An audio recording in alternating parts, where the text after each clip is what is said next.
Hi, this is Lekha Edwin. I'm a counselling psychologist.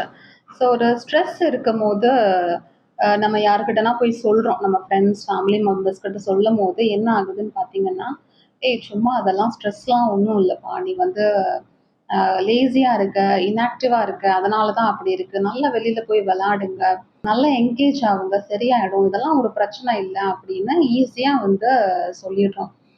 எதனால சுற்றி இருக்கவங்களால வந்து அந்த பெயினை வந்து ஃபீல் பண்ண முடியல அப்படின்னு பார்த்தீங்கன்னா, மென்டல் ஹெல்த் சிம்டம்ஸ் எல்லாமே வந்து இன்விசிபிள். நம்ம கூடயே ஒரு பர்சன் வந்து டிப்ரெஷன்ல சஃபர் ஆகுறாங்க, இல்ல ஆங்ஸைட்டில சஃபர் ஆகுறாங்க அப்படின்னும்போது, நம்மளால வந்து அண்டர்ஸ்டாண்ட் பண்ணிக்க முடியாது. ஏன்னு பார்த்தீங்கன்னா, சிம்டம்ஸ் எல்லாமே இன்விசிபிளா இருக்கும். அந்த பெர்சனால மட்டும் தான் ஐடென்டிஃபை பண்ண முடியும்.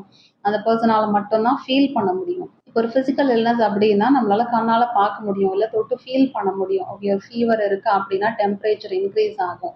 நம்ம டச் பண்ணி ஃபீல் பண்ணும்போது, ஓகே அவங்களுக்கு இவ்ளோ டெம்பரேச்சர் அதிகமா இருக்கு, இவ்ளோ கஷ்டப்படுறாங்க அப்படின்ற மாரி நம்மளுக்கு புரிதல் இருக்கும்.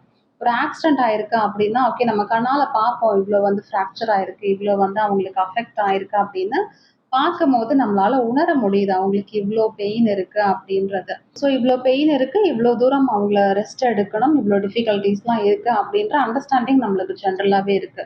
பட் மென்டல் ஹெல்த்த பொறுத்தவரைக்கும் பார்த்தீங்கன்னா, இப்போ எப்படி ஃபிசிக்கலா ஒரு ஆக்சிடென்ட் ஆனா அவங்களுக்கு எவ்ளோ பெயின் இருக்குமோ, எவ்ளோ சஃபரிங் இருக்குமோ, அத விட அதிகமாவே மென்டல் ஹெல்த்ல வந்து டிப்ரஷன், ஆங்ஸைட்டி இருக்கவங்களுக்கு வந்து பெயின்ஃபுல்லா இருக்கும்.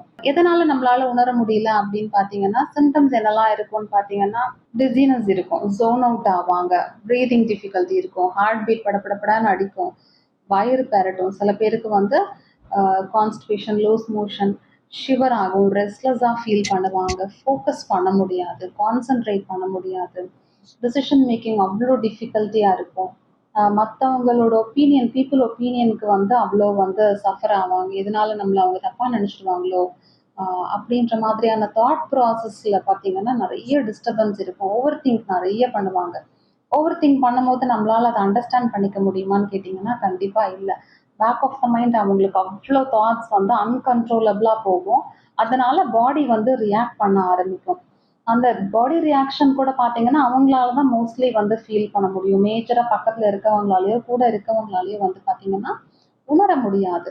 ஸோ, இதனாலேயே பார்த்தீங்கன்னா, ஓகே டிப்ரஷன் அதெல்லாம் இல்லப்பா, நீ நல்லா தானே இருக்க. ஃபிசிக்கலா நான் உன்ன பார்க்குறேன். நீ நல்லா தான் இருக்க. எந்த ஒரு டிஃபரன்ஸும் என்னால வந்து ஃபீல் பண்ண முடியல. நல்லா தான் இருக்கீங்க. கொஞ்ச நாள் அப்படியே அத பத்தி யோசிக்காதீங்க. டைவர்ட் பண்ணுங்க, டிஸ்ட்ராக்ட் பண்ணுங்க. சரியாயிடும் அப்படின்ற மாதிரி சொல்லிடுறோம். ஸோ இன்விசிபிளா இருக்கிறதுனாலயே நம்ம இன்னொரு விஷயம் என்ன பண்ணிடுறாங்கன்னா, அத ட்ரீட் பண்ணாம விட்டுர்றாங்க. ஓகே கொஞ்ச நாள் போகட்டும், பார்த்துக்கலாம், சரியாயிடும். நம்மளே வந்து ரெக்கவர் பண்ணிக்கலாம் அப்படின்னு என்ன ஸ்டேஜ்ல பீப்பிள் வருவாங்கன்னு பார்த்தீங்கன்னா, அவங்களுக்கு ரொம்ப முடியாம போய் ஸ்லீப் சுத்தமா இல்லாத போது, ஃபுட் இன்டேக் சுத்தமா அவங்களால எடுத்துக்க முடியாத போது, ரொட்டீன் ஒர்க் பண்ண முடியாத போது தான் நம்மள்ட்ட வந்து ட்ரீட்மெண்ட்டுக்கே வந்து வராங்க. ஸோ உங்களுக்கு மைல்டா ஒரு இஷ்யூ இருக்கு, ஃபீல் ஆகுது. 1 வாரம், 2 வாரம் மேல ஆகியே எனக்கு ஒரு ஸ்ட்ரெஸ்ல இருந்து வெளில வர முடியல அப்படின்னும்போதே, ஒரு கவுன்சிலிங் செஷன்ஸ் அட்டெண்ட் பண்ணீங்க அப்படின்னா, நல்ல ரெக்கவரி இருக்கும்.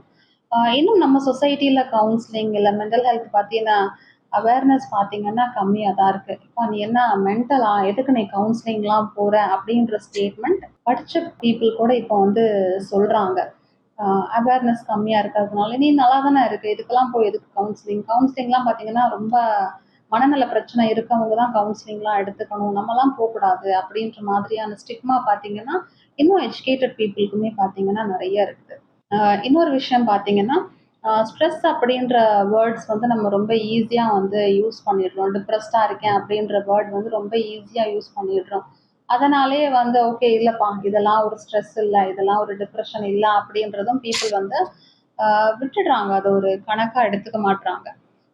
நெறைய சூசைடுக்கு அப்புறம் தான் வந்து பீப்பிள் என்ன யோசிக்கிறாங்கன்னா, ஓகே இது இவங்க இவ்ளோ சஃபர் ஆயிருக்காங்களா? நாங்க கூடவே இருக்கோம். எங்களுக்கு தெரியவே இல்லையே! அப்படின்ற ஸ்டேட்மெண்ட்ஸ்லாம் நம்ம நெறைய கேள்விப்பட்டுருக்கோம். ஆ அது வரைக்குமே சூசைட் பண்றதுக்கு முந்தின நாள் வரைக்குமே அவங்க நல்லா தாங்க இருந்தாங்க. எங்களுக்கு எந்த ஒரு டிஃபரன்ஸுமே இல்ல. நல்லா இருப்பாங்க, நல்லா பேசுவாங்க. எங்களுக்கு எந்த டிஃபரன்ஸுமே தெரியல அப்படின்னு ஃபேமிலி மெம்பர்ஸே வந்து பார்த்தீங்கன்னா சொல்லுவாங்க. ஸோ அந்த அளவுக்கு நெறைய சிம்ப்டம்ஸ் பார்த்தீங்கன்னா இன்விசிபிளா இருக்கும். அவங்களால மட்டுமே உணர முடியும்.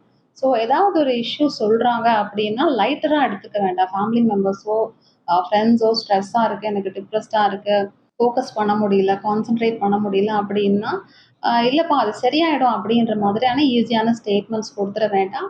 ஒரு செஷன் கவுன்சிலிங் செஷன்ஸ் அட்டெண்ட் பண்ணா, அவங்களுக்கும் ஒரு கிளாரிட்டி இருக்கும். உங்களுக்கும் ஒரு கிளாரிட்டி இருக்கும். இல்ல அவங்களுக்கு அது ஒரு லேசினஸ்னால தான் அவங்க அப்படி ரியாக்ட் பண்றாங்களா? இல்ல அது டிப்ரஷனுக்கான அறிகுறியா? அப்படின்றத அவங்க அனலைஸ் பண்ணி உங்களுக்கு சொல்லிடுவாங்க. ஸோ இந்த மாதிரி இருக்கும்போது just consult a psychiatrist or a psychologist.